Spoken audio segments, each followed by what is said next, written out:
Supongo que hay momentos en los cuales es bueno tomar un camino y no tener una dirección particular o un plan en mente. Deambular sin rumbo fijo puede ser divertido, pero cuando se tiene que alcanzar una meta particular, normalmente es mejor tener un plan. Esta serie de lecciones se titula Construyendo su teología. Alcanzar conclusiones sensatas cuando construimos una teología es tan importante que debemos tener un plan para cumplir con esa meta. Investigaremos algunas de las direcciones básicas y esenciales que debemos seguir para desarrollar una teología cristiana responsable. Esta primera lección se titula ¿Qué es teología? Y nuestra respuesta indicará una estrategia que ha beneficiado a la Iglesia en el pasado y que debemos seguir hoy. Nuestra lección se dividirá en tres partes principales. Primero, veremos la definición de teología. Segundo, exploraremos las metas de la teología. Y tercero, tocaremos los temas de la teología. Empecemos por definir lo que significa el usar el término teología. Cuando estudiemos este tema, discutiremos tres materias. Primero, veremos algunas definiciones típicas ofrecidas por 4 teólogos. Segundo, describiremos algunas de las tendencias o perspectivas de estas definiciones. Y tercero, evaluaremos estas varias tendencias. Volvamos primero a algunas de las maneras en que los teólogos han definido teología. Según Romanos capítulo 1, hay un sentido muy importante en el que todos los seres humanos hacen teología en toda su vida. Hasta los incrédulos se confrontan con una revelación general que los lleva a reflexionar acerca de Dios y sus requisitos justos en una manera u otra. Y los creyentes, sin importar qué profesión tengan, invierten mucho tiempo en pensamientos de Dios. Aún así, queremos enfocar en la teología como una tarea más formal, una tarea ejecutada por personas que hacen un esfuerzo concertado y bien informado en una disciplina particular de estudio. Hay maneras innumerables en las cuales cristianos y no cristianos han definido la disciplina formal de la teología. Limitaremos nuestro enfoque a 4 teólogos cristianos muy respetados que nos han proporcionado orientaciones útiles. Consideremos las definiciones en las escrituras de Santo Tomás de Aquino, Charles Hodge, William Ames y el teólogo contemporáneo John Frame. Primero, Tomás de Aquino representa una definición muy tradicional de la teología. Su perspectiva provino de las prácticas de teólogos que vinieron antes de él y continúan influenciando muchas ramas de la Iglesia hoy. En el libro primero, capítulo 1, sección 7 de su conocido Suma Teológica, Aquino llamó a la teología doctrina sagrada y la definió de esta manera: una ciencia unificada en la que se tratan todas las cosas bajo el aspecto de Dios, porque son Dios mismo o porque se refieren a Dios. Esta definición normalmente se siente bastante cómoda para estudiantes de teología y tiene mucho sentido para la mayor parte de nosotros. Tiene 2 dimensiones importantes que merecen nuestra atención especial. Primero, Aquino definió la teología como una ciencia. Ahora, no quiso decir ciencia en el sentido moderno del término, sino ciencia en el sentido más amplio de un interés intelectual o erudicial. En este sentido, la teología es una tarea académica con una meta bastante específica. La definición de Aquino indica que así como algunas personas estudian biología, psicología, leyes o historia, hay otras personas que siguen la teología como una disciplina académica. Bajo esta perspectiva, el trabajo de los teólogos es principalmente pensar, enseñar o escribir sobre doctrinas o conceptos teológicos. Ahora, Aquino, por supuesto, no creyó que la teología debe quedarse como una tarea académica. No obstante, su punto de vista tendió a concebir a la teología principalmente como un interés intelectual. Cuando miramos la definición de teología de Aquino, vemos una segunda dimensión importante. Para Aquino, la teología tiene por lo menos 2 niveles. Por un lado, los teólogos se ocupan de asuntos pertenecientes a Dios mismo. Formulamos opiniones en asuntos tales como los atributos de Dios, su omnisciencia, su santidad. Llamamos estos asuntos el estudio de teología propia. En cambio, la teología es también el estudio de cualquier otro asunto que se relaciona con Dios o se refiere a Dios. Se pueden discutir estos temas sin referencia particular a Dios, pero los teólogos ejecutan su destreza por relatarles asuntos a Dios. Por ejemplo, la escatología es un tema importante en teología. Las doctrinas de pecado, redención y hasta temas tales como la presencia de Cristo en la cena del Señor caen bajo el rubro de teología, aunque no sean teología propia. Con esta orientación básica puesta por Aquino, será bueno escuchar algo similar del teólogo protestante Charles Hodge. Aunque la Reforma protestante cambió muchas cosas para el cuerpo de Cristo, no alteró grandemente la definición básica de teología. Charles Hodge de Princeton definió la teología de esta manera en el capítulo de la apertura de su Teología Sistemática. La teología es la ciencia de los hechos de revelación divina hasta ahora, como esos hechos conciernen a la naturaleza de Dios y nuestra relación con Él. Primero, la definición de Hodge es muy similar a la de Aquino, pero debemos notar cómo él mencionó explícitamente la revelación. La teología trata acerca de los hechos de revelación divina. Ahora, por supuesto, Aquino también buscó depender de la revelación de Dios, pero la definición de Hodge revela una preocupación típicamente protestante, a saber, un énfasis en la importancia de la revelación de Dios, sobre todo la Biblia. Segundo, también es importante darse cuenta de que Hodge describió la teología como una ciencia. Él la vio principalmente como una disciplina académica. Hodge realmente usó los métodos de las ciencias naturales en su día como un modelo que los teólogos deben seguir. Escuchemos la manera en que lo puso en la página inicial de su Teología Sistemática. La Biblia no es más un sistema de teología, así como la naturaleza es un sistema de química o de mecánica. Encontramos en la naturaleza de los hechos que el químico o el filósofo mecánico tienen que examinar para determinar las leyes por las cuales se determinan. Así que la Biblia contiene la verdad que el teólogo tiene que coleccionar, autenticar, organizar y exhibir en su relación entre el uno y el otro. Para Hodge, el trabajo del teólogo era usar la Biblia como datos e investigar, probar y organizar esos datos, tal como un científico del siglo XIX lo hacía en otros campos. Como Aquino, Hodge tendía a dejar la aplicación en las manos de ministros y pastores, limitando el trabajo real de la teología formal grandemente a académicos y sus estudiantes. En tercer lugar, vemos que Hodge también exigió que había dos temas principales en teología. Al hacer teología, nos ocupamos principalmente con la naturaleza de Dios y nuestra relación a Él. Esta división de teología es similar a la definición de Aquino, distinguiendo entre la teología propiamente y la teología en general. Habiendo visto las definiciones de teología de Aquino y Hodge, será útil mirar una tercera definición. William Ames, el influyente puritano, habló de la teología en una manera un poco diferente. En la sección de la apertura de su libro, La médula de la teología, dijo que el corazón de la teología es la doctrina o enseñanza de vivir a Dios. La perspectiva de Ames acerca de la teología difiere de lo que ya hemos visto en por lo menos dos maneras. Primero, su definición no usa la palabra ciencia. Ames sí dijo que teología es doctrina o enseñanza. Teología es una persecución intelectual de ideas y enseñanza, pero le quitó énfasis a la asociación estrecha de teología con otras disciplinas académicas sugeridas en el vocabulario de Aquino y Hodge.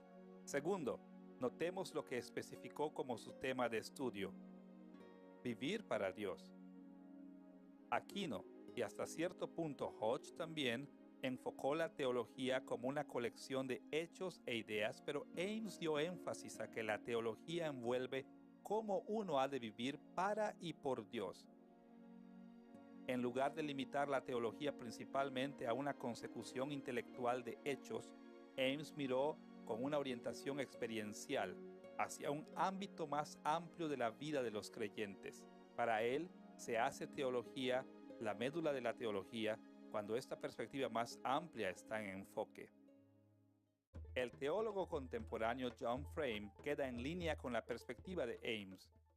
En el capítulo 3 de su libro, La doctrina del conocimiento de Dios, Frame define teología como la aplicación de la palabra de Dios por personas a todas las áreas de su vida. Frame está de acuerdo en parte tanto con Aquino como con Hodge, porque en otra parte define aplicación como enseñanza o doctrina.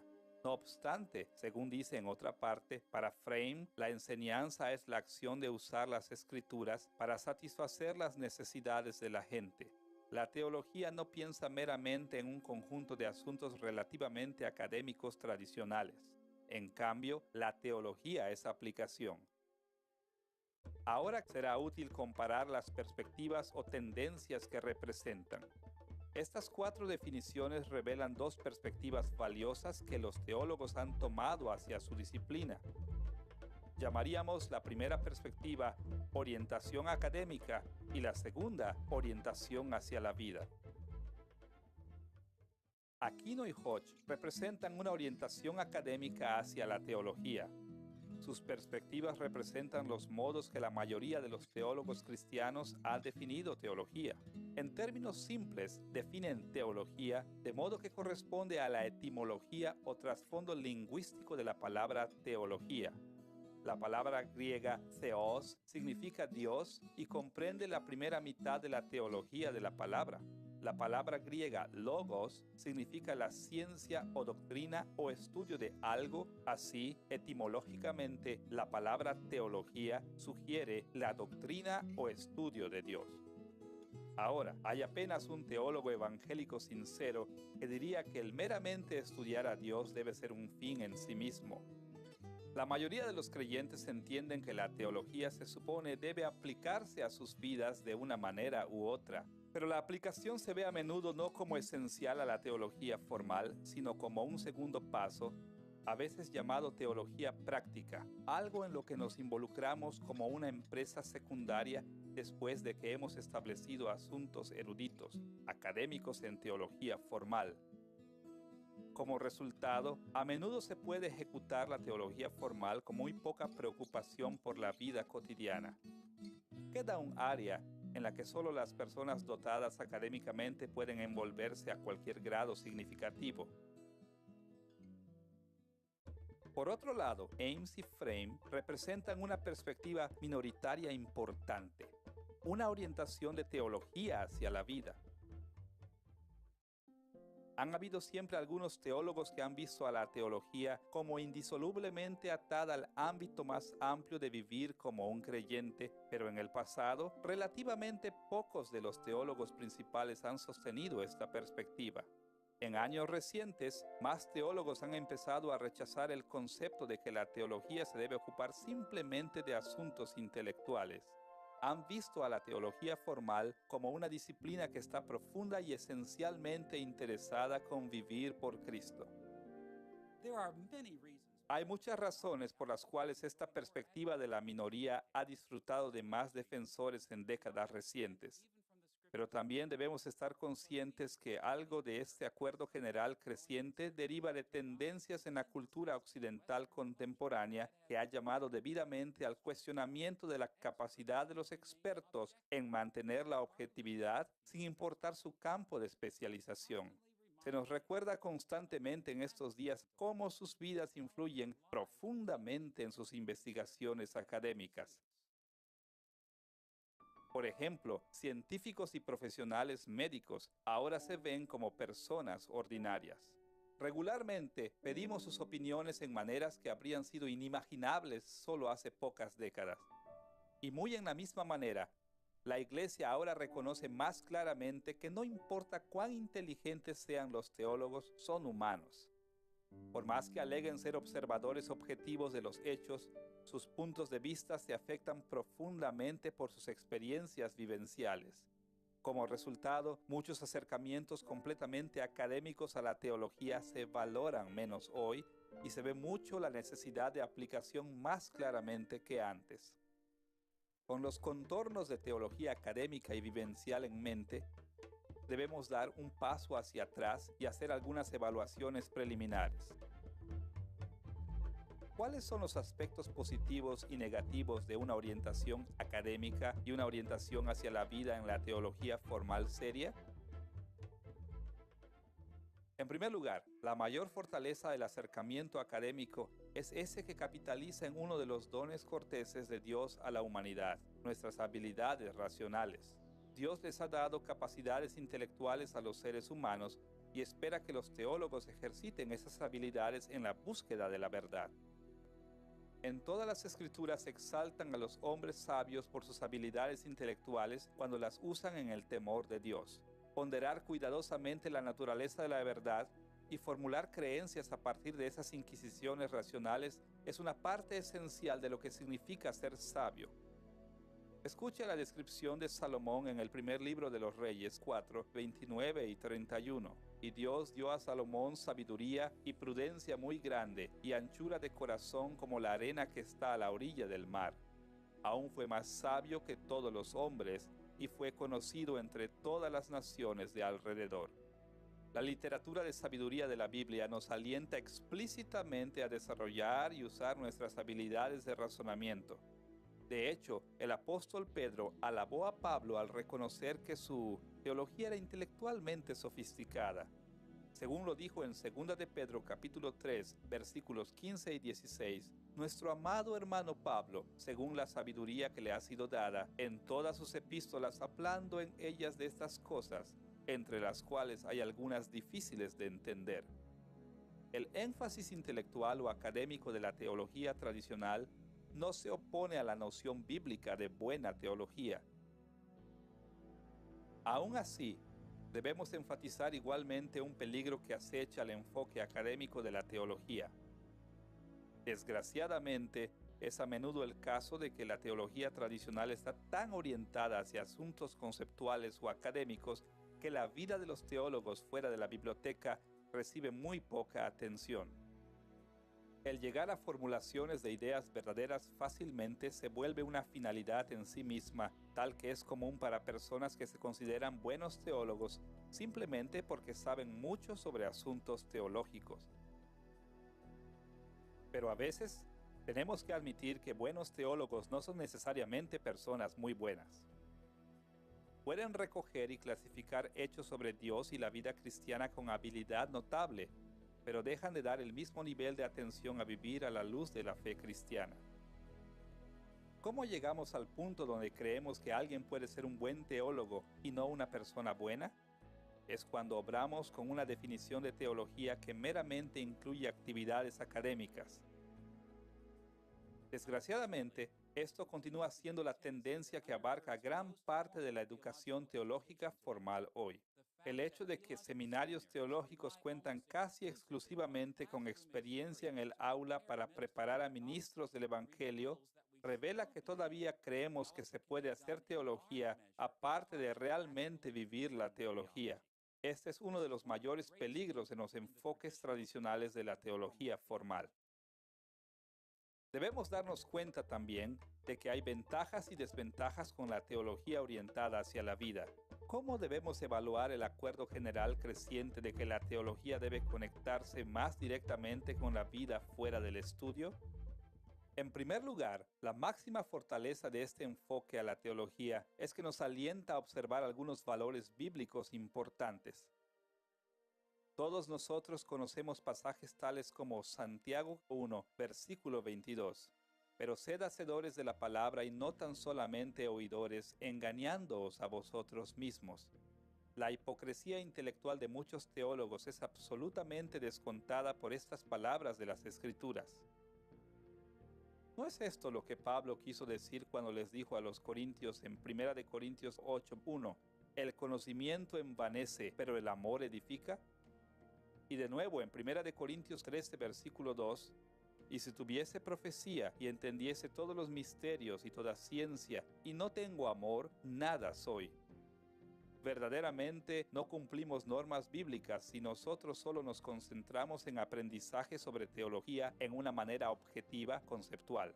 Más bien, la teología que endosa los valores de las Escrituras será teología que encarna lo que creemos. Al mismo tiempo, la orientación de la teología hacia la vida también presenta un peligro serio.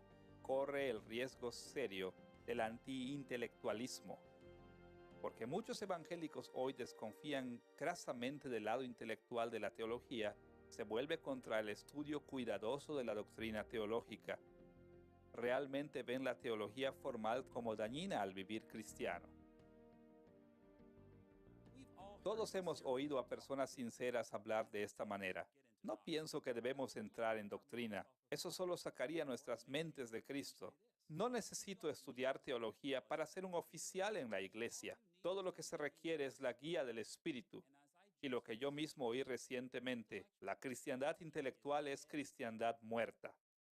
Estos creyentes bien intencionados tienen un hastío obvio por la teología tradicional académicamente orientada. En lugar de edificar sus vidas cuidadosa y rigurosamente hasta la teología bien concebida, a estos creyentes les gusta a menudo descansar absolutamente en sus intuiciones espirituales sin examinarlas cuidadosamente. Seguirían simplemente la primacía de un jefe poderoso o carismático, o sustituirían experiencias espirituales extraordinarias por teología tradicional académica.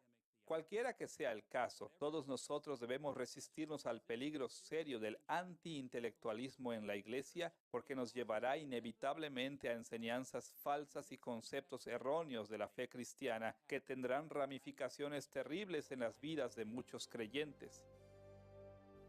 Pablo reconoció este peligro en 2 de Timoteo capítulo 2, versículo 15. Procura con diligencia presentarte a Dios aprobado, como obrero que no tiene de qué avergonzarse, que usa bien la palabra de verdad.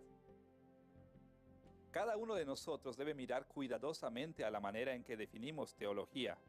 Algunos de nosotros naturalmente tendemos hacia un punto de vista académico de la teología. Otros de nosotros tendemos hacia una orientación hacia la vida al abandonar asuntos intelectuales. Para evitar estos extremos, debemos reconocer que hay peligros y valores en ambas perspectivas. El camino de sabiduría está en abrazar ambas perspectivas al mismo tiempo. Tras haber explorado algunos de los modos en que los teólogos definen teología, estamos listos para explorar un segundo asunto, las metas de la teología. ¿Cuáles deben ser las metas que vienen al primer plano cuando hacemos teología? Para contestar estas preguntas veremos tres temas. Primero, identificaremos las tres metas primarias de la teología. Segundo, exploraremos la interdependencia de estas tres metas. Y tercero, exploraremos las prioridades que se deben dar a estas tres metas. Comencemos por describir las metas de la teología. Hay tantas maneras de describir los objetivos de la teología que es imposible enlistarlos todos. En los términos más generales, en el vocabulario del Catecismo de Westminster abreviado, pregunta 1. La teología es una de las maneras en que glorificamos a Dios y lo disfrutamos para siempre. Es posible ser aún más preciso que esto. Los teólogos deben tener modos particulares de tratar de honrar y disfrutar a Dios en este esfuerzo. En muchos aspectos, las diferencias entre las definiciones de teología que ya hemos explorado proporcionan un punto de partida para distinguir varias metas de la teología.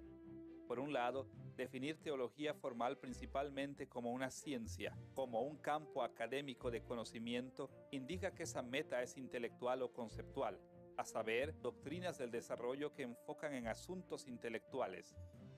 Y por el otro lado, definir teología con una orientación hacia la vida indica que nuestra meta es desarrollar enseñanzas o doctrinas que enfocan en los asuntos más amplios de nuestra vida entera en Cristo.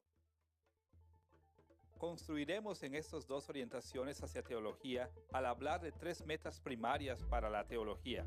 Hablaremos de ortodoxia, ortopraxis y ortopatía. Miremos primero a la meta de ortodoxia. En primer lugar, la ortodoxia doctrinal es una meta mayor en cualquier teología cristiana responsable. Diferentes iglesias usan el término ortodoxia en modos diferentes, pero usaremos el término aquí simplemente para significar pensamiento correcto o recto. La meta de ortodoxia es alcanzar doctrinas correctas o verdaderas. Sin importar cuál sea nuestra denominación o iglesia, cuando hacemos teología, nos interesamos a un grado u otro en la veracidad de lo que creemos. Es difícil pasar por alto la importancia de la meta de ortodoxia en la historia de la teología. Esta preocupación conceptual ha sido el interés primario de la mayoría de las obras teológicas. Considere por un momento la tabla de volúmenes para la parte 3 de Teología Sistemática de Louis Berkhof. Este capítulo enumera la doctrina de la persona y obra de Cristo en esta manera. La persona de Cristo. La doctrina de Cristo en la historia. Los nombres y naturalezas de Cristo, la unipersonalidad de Cristo, los estados de Cristo, el estado de humillación, el estado de exaltación, los oficios de Cristo, el oficio profético, el oficio sacerdotal, la causa y necesidad de la expiación, la naturaleza de la expiación, teorías divergentes de la expiación, el propósito y magnitud de la expiación, el trabajo intercesor de Cristo, el oficio real. Este bosquejo deja poca duda de que la meta principal de Berkhof era que los lectores aprendieran doctrina ortodoxa o correcta para asir las ideas correctas.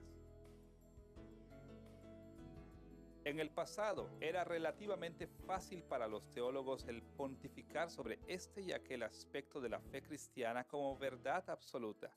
Ahora hoy encontramos creencias ajenas a la cristiandad casi en cada esquina, y esto confunde a muchas personas y las deja con muy poca energía para seguir la verdad y el pensamiento correcto.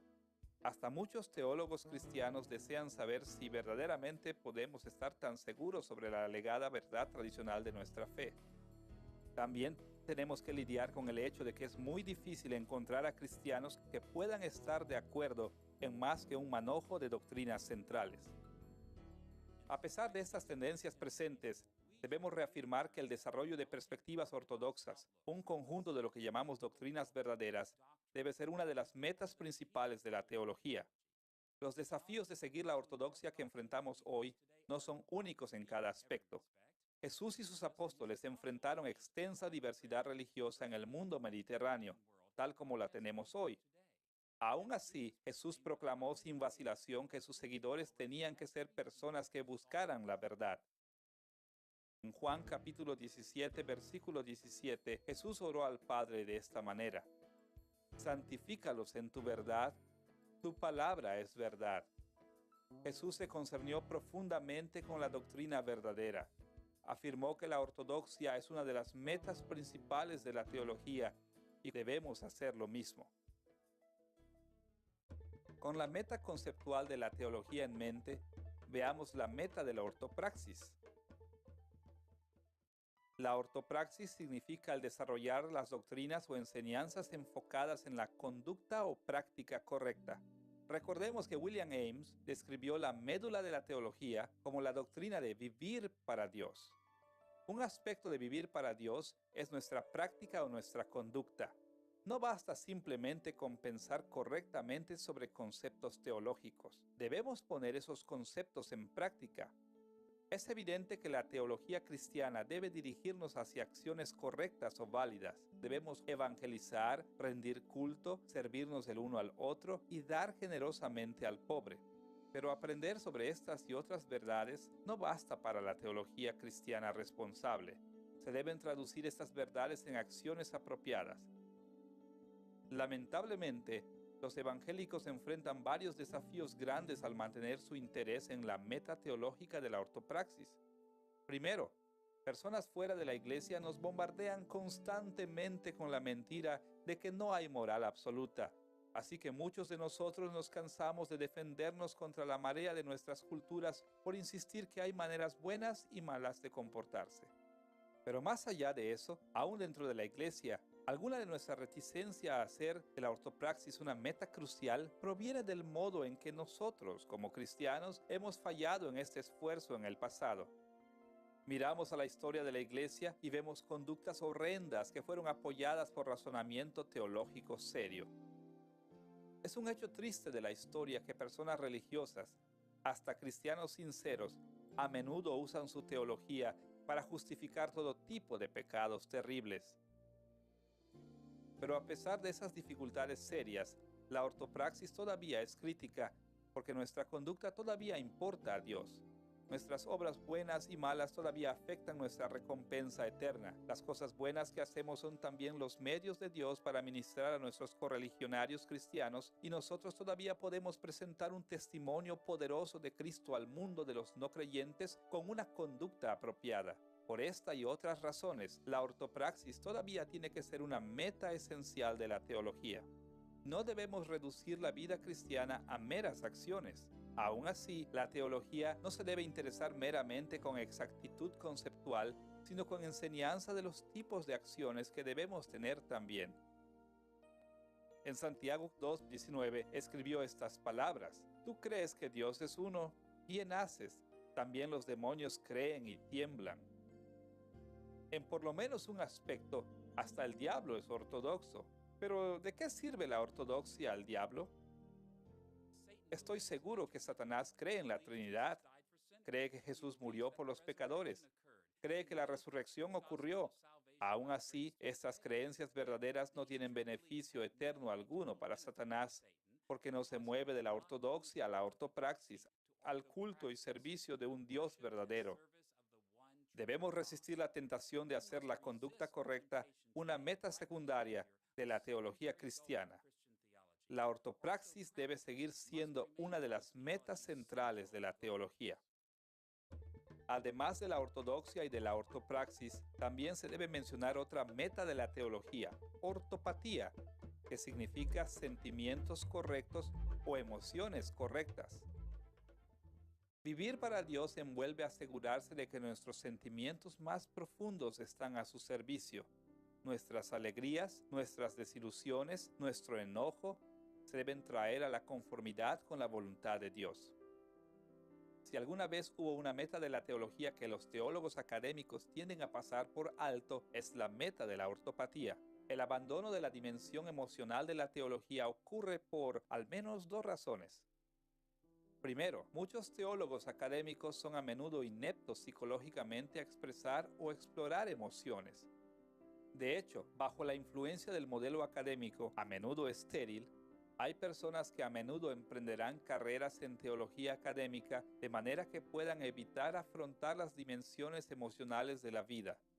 Por consiguiente, no sorprende encontrar tan poca excitación, dolor, simpatía, cuidado, amor, expresados en ciertos escritos teológicos académicos como en libros de texto académicos de la botánica. Si alguna vez ha leído mucha teología académica, sabe que se da muy poca atención a asuntos emocionales, a menudo porque los teólogos profesionales mismos no valoran las emociones o no se han desarrollado emocionalmente. Un segundo obstáculo para la ortopatía es que tantos evangélicos han caído en la trampa de creer que los sentimientos son moralmente neutrales. No es apropiado, dicen, hablar bien de unos sentimientos y mal de los otros. Creen que la noción de la ortopatía, sentimientos correctos, es enteramente mal guiada. Y tan extendida como está la perspectiva moral hacia las emociones, está mucho más en línea con ciertas teorías psicológicas modernas que con las perspectivas de la Biblia. Un maravilloso ejemplo de patetismo o emociones dentro de la escritura teológica son las escrituras del apóstol Pablo. Una y otra vez, cuando escribió sobre la verdad, Pablo no podía contener sus sentimientos. Sus reflexiones en la ortodoxia causaron arranques emocionales espontáneos. Puedo recordar al escribir un comentario acerca de Primera y Segunda de Corintios, cuántas veces me sorprendí al ver a Pablo expresar sus emociones en medio de un argumento teológico.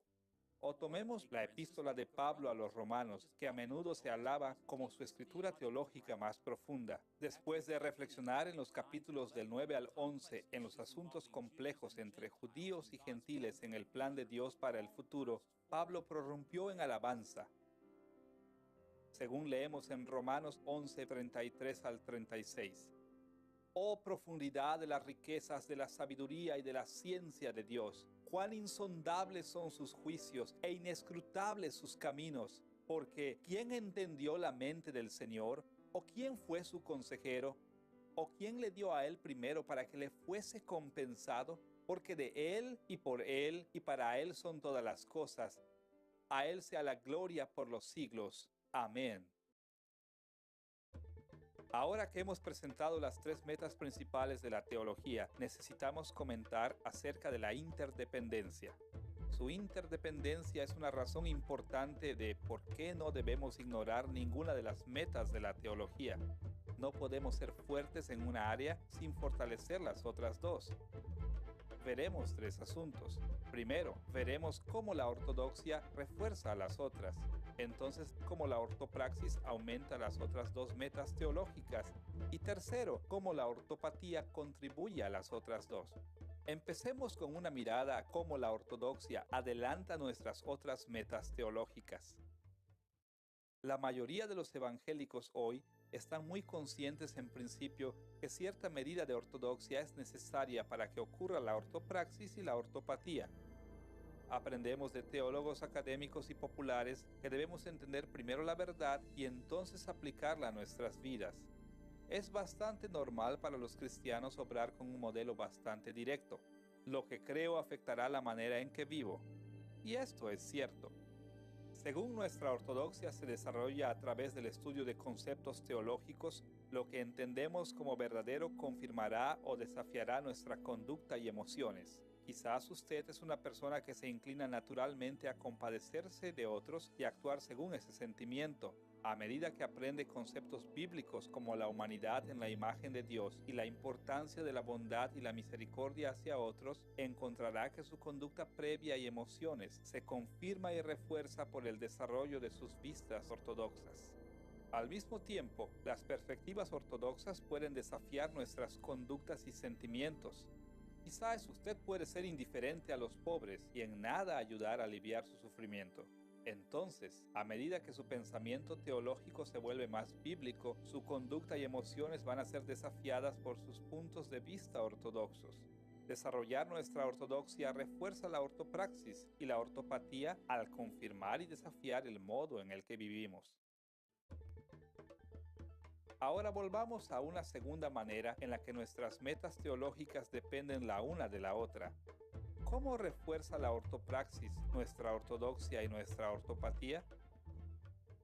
Por un lado, nuestra praxis o acciones pueden confirmar o desafiar lo que creemos como verdadero.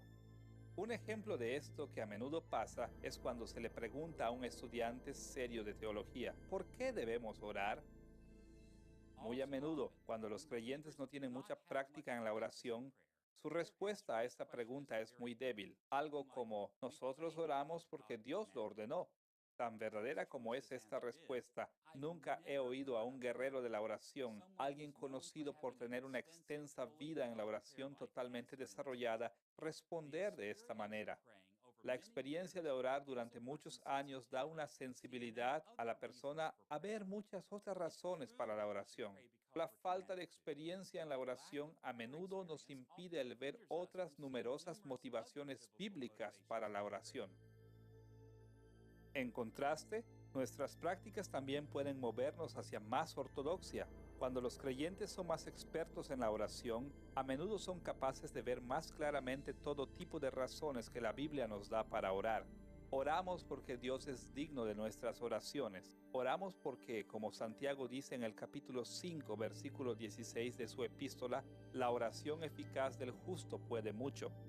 La falta de conducta devota nos roba de estas creencias teológicas. La vida santa en oración desafía, confirma y refuerza nuestras creencias en muchas maneras. Más allá de esto, nuestras prácticas también influyen en las dimensiones emocionales de la teología.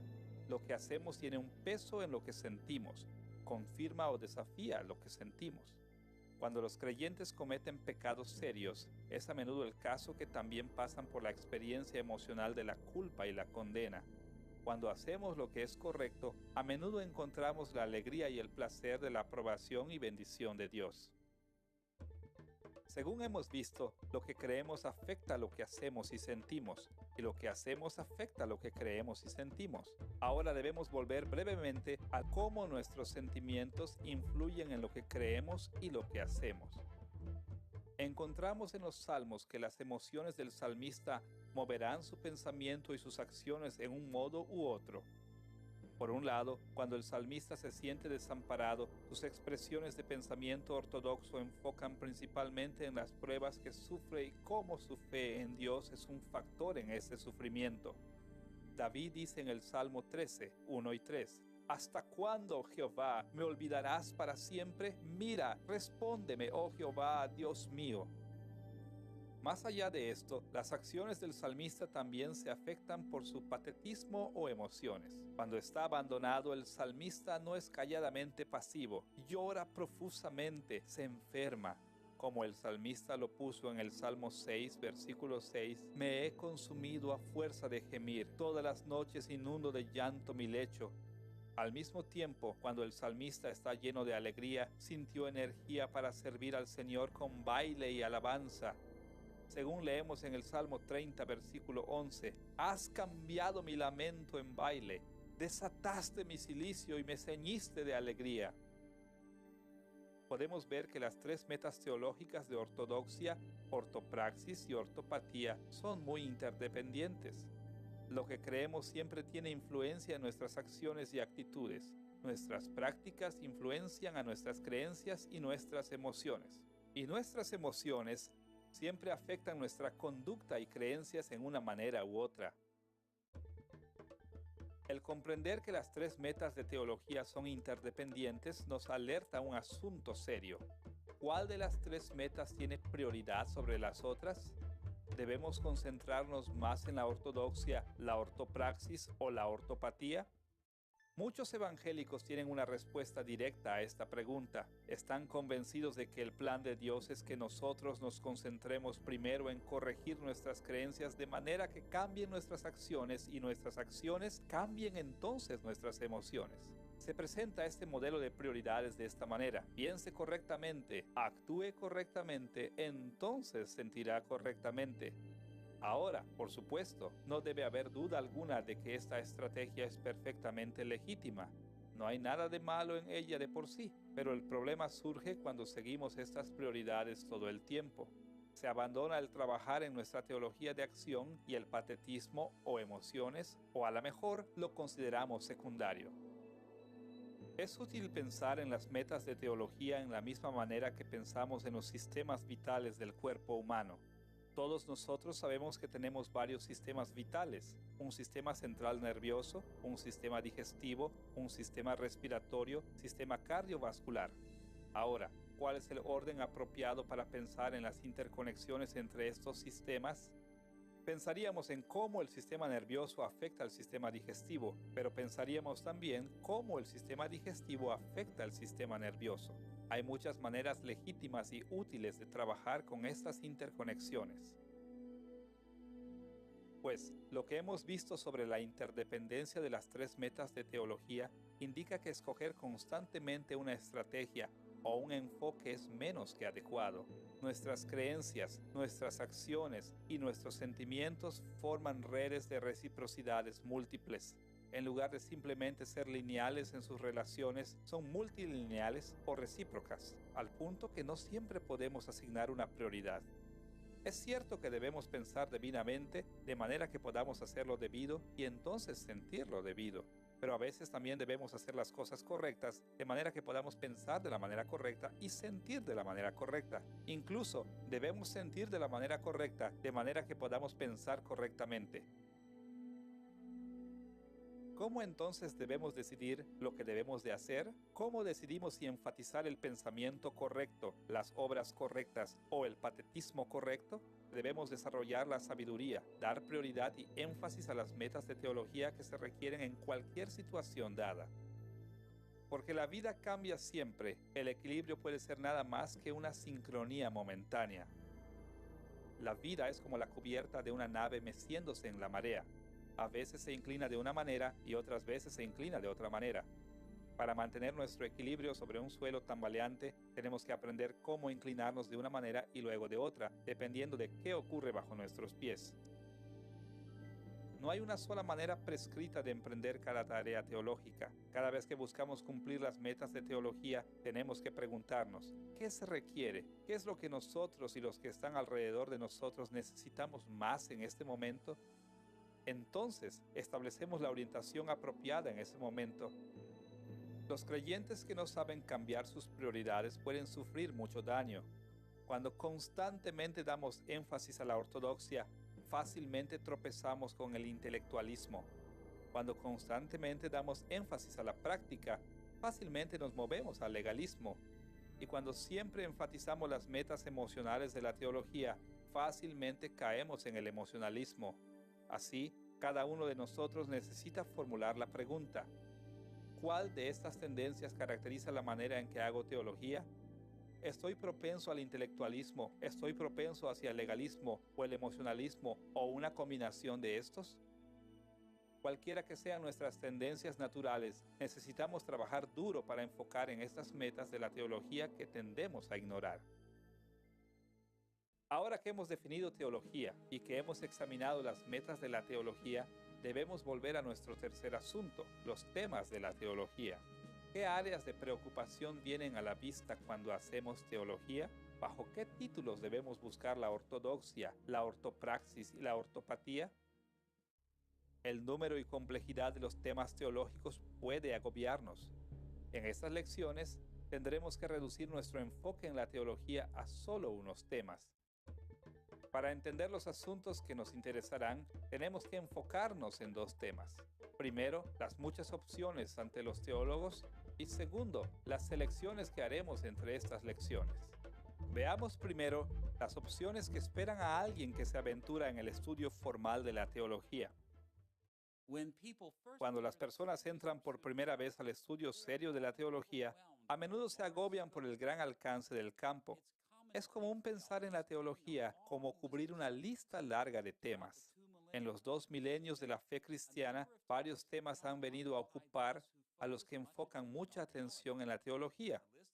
La lista de temas difiere de una rama de la iglesia a la otra, pero hay suficientes similitudes que podemos nombrar varias categorías teológicas mayores.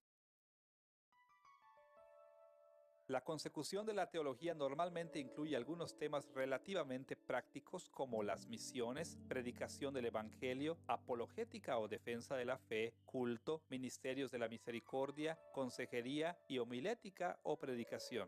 También incluye un inmenso orden de asuntos más teóricos o abstractos: soteriología, la doctrina de la salvación; eclesiología, la doctrina de la iglesia; antropología, la doctrina de la humanidad; neumatología, la doctrina del Espíritu Santo; cristología, la doctrina de Cristo; teología propia, la doctrina de Dios; escatología, la doctrina del fin de los tiempos; teología bíblica, teología de la historia redentora registrada en la Biblia; teología sistemática, el arreglo lógico de la enseñanza bíblica; teología histórica, trazado del desarrollo de doctrinas en la historia de la Iglesia; y hermenéutica o interpretación.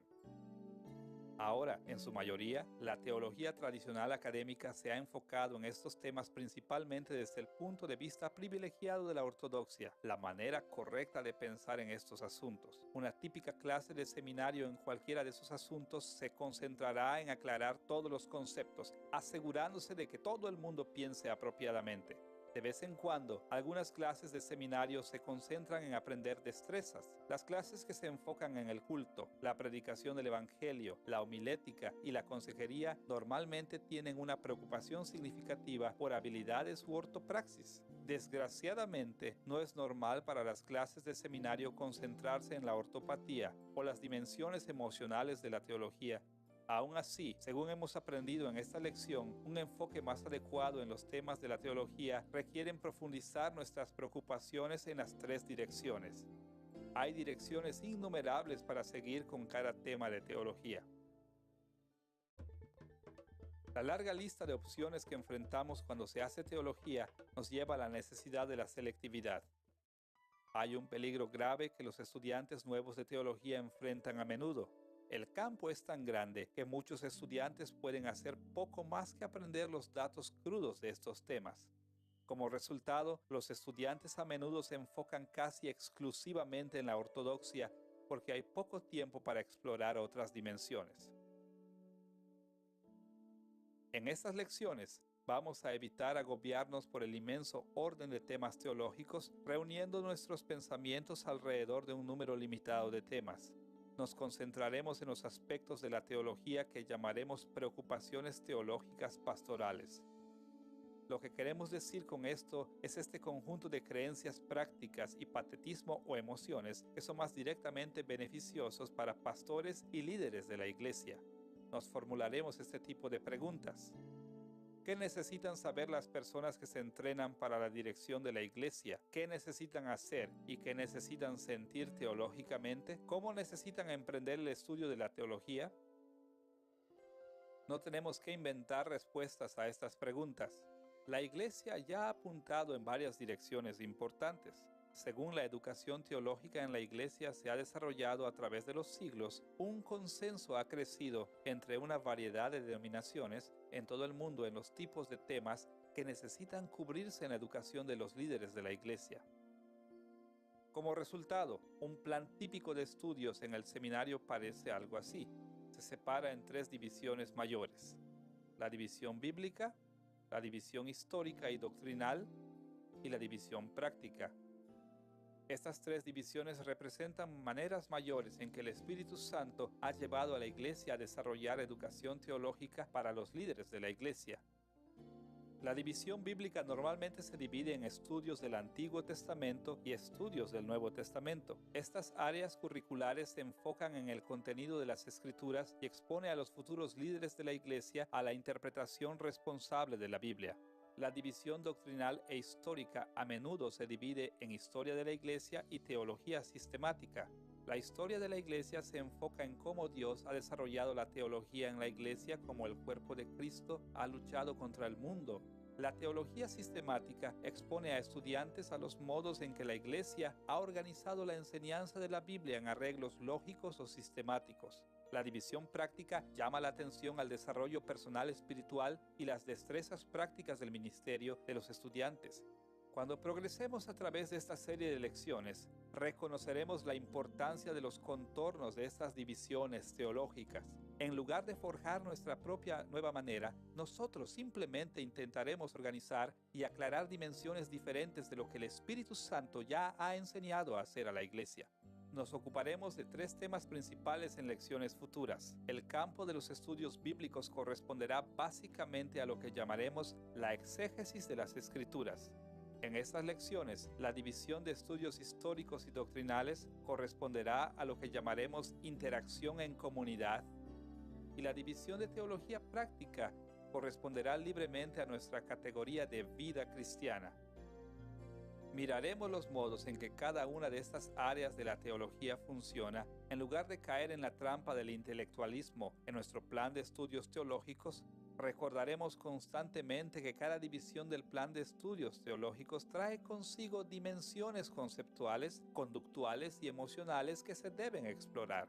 Cuando estudiamos la exégesis de las Escrituras, necesitamos aprender cómo se ocupa en conceptos, práctica y patetismo o emociones. Cuando estudiamos cómo la iglesia actúa recíprocamente como una comunidad, necesitaremos recordar la importancia de conceptos, práctica y patetismo. Y cuando consideramos la vida cristiana, no solo enfocaremos en la ortodoxia, sino también en la ortopraxis y la ortopatía. Los tres temas de exégesis de las Escrituras, interacción en comunidad y la vida cristiana serán los temas centrales de nuestra introducción a la teología. En esta lección hemos explorado la pregunta más básica que podemos formularnos en teología. ¿Qué es teología? Hemos tocado tres aspectos de esta pregunta: la definición de teología, las metas de la teología y los temas de la teología. Cuando continuemos con las lecciones siguientes, los conceptos presentados en esta lección aparecerán una y otra vez. Nos equiparemos bien para seguir la teología en maneras que le ofrecerán servicio significativo a Cristo y a su iglesia.